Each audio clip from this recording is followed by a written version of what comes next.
Sebuah rekaman ramai beredar di media sosial Telegram pada Kamis 22 Desember 2022.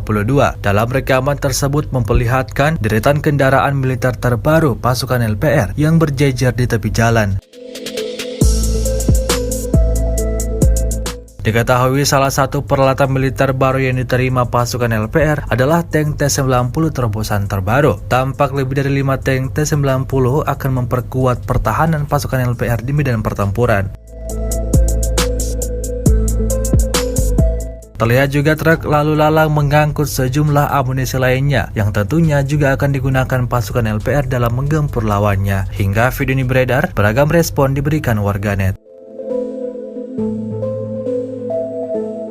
Rusia melaporkan 348 pesawat Ukraina, 187 helikopter, 2.691 kendaraan udara tak berawak, 399 sistem rudal anti pesawat dieliminir sejak awal operasi khusus. Dari kubu Kiev, Kementerian Pertahanan Ukraina melaporkan 510 tentara Rusia dieliminir dalam 24 jam terakhir. Total 99.740 prajurit Federasi Rusia meninggal sejak awal konflik hingga hari ke-302.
Terima kasih sudah nonton, jangan lupa like, subscribe, dan share ya!